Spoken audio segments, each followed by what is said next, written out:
메르켈 독일 총리가 이달 총선에서 자신의 집권 여당을 꺾고 제1당으로 떠오른 사회민주당 올라프 숄츠 대표에게 승리를 축하하는 축전을 보냈습니다.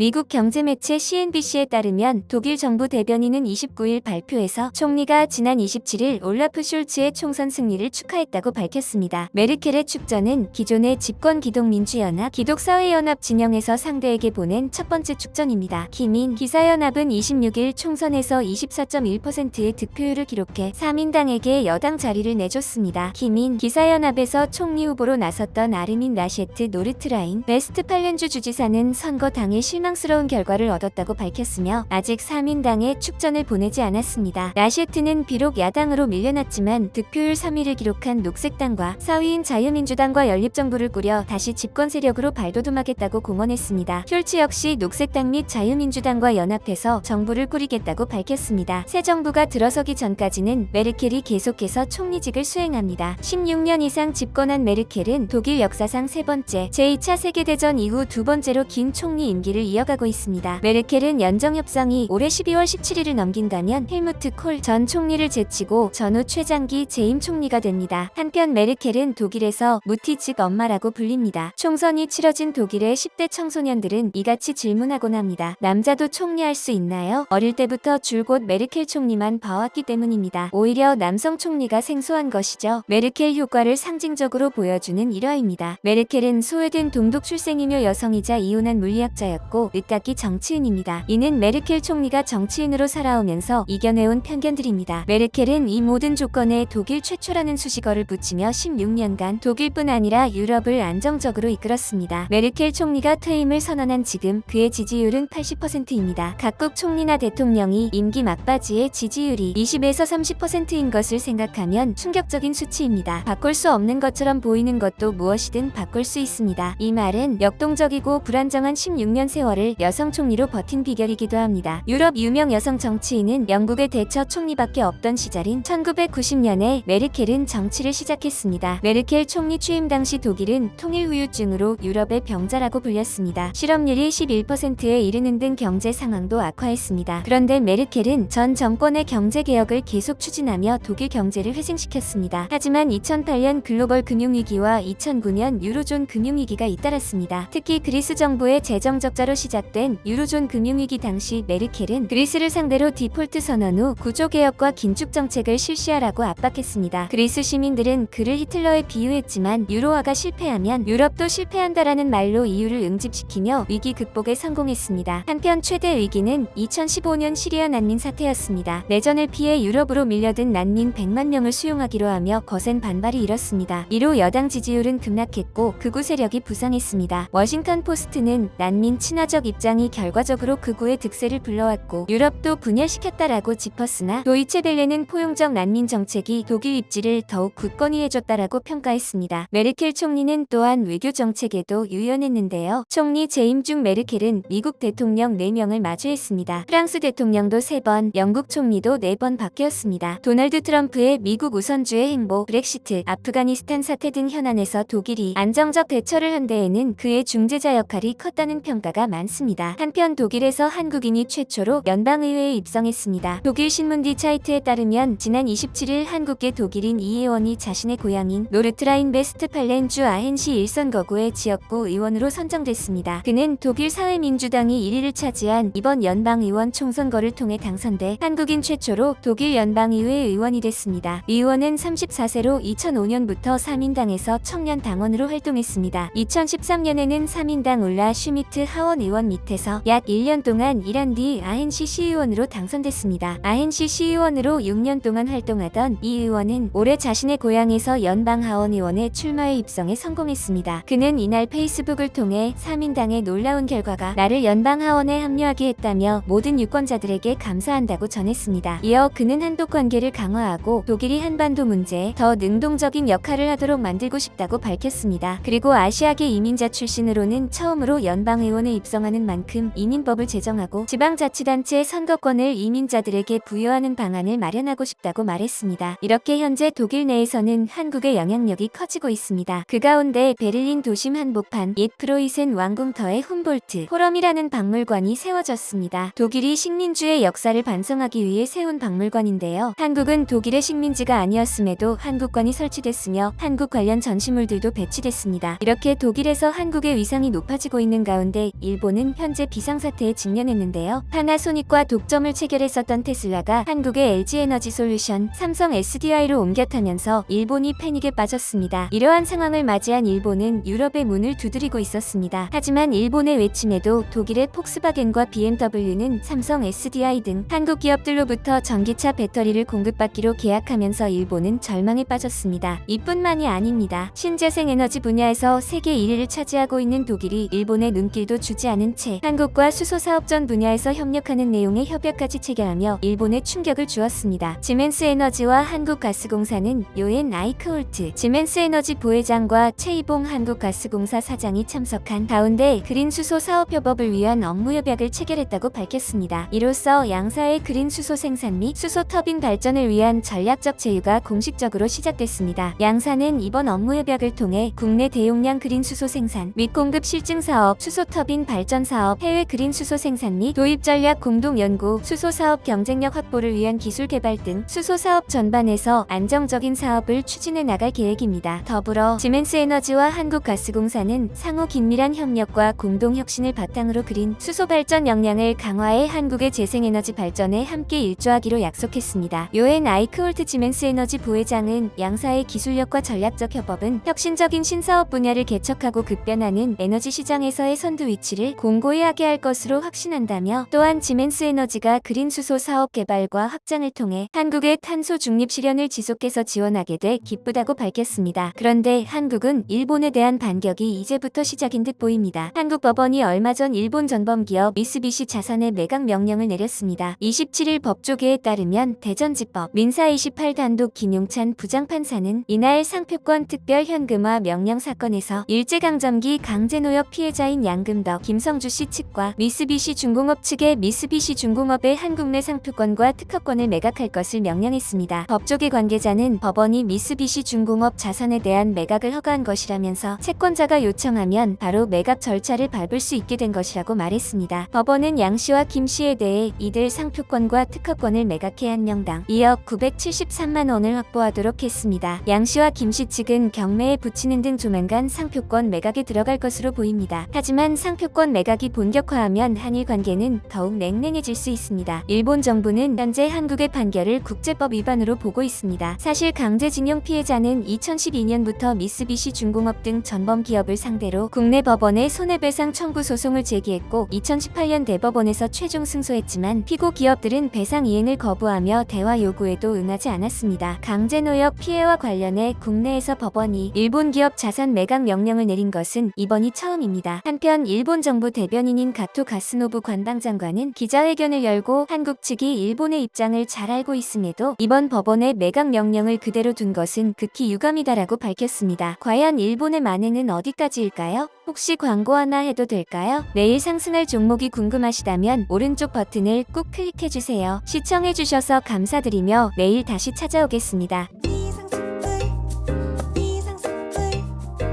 주식을 모르면 이상스쿨.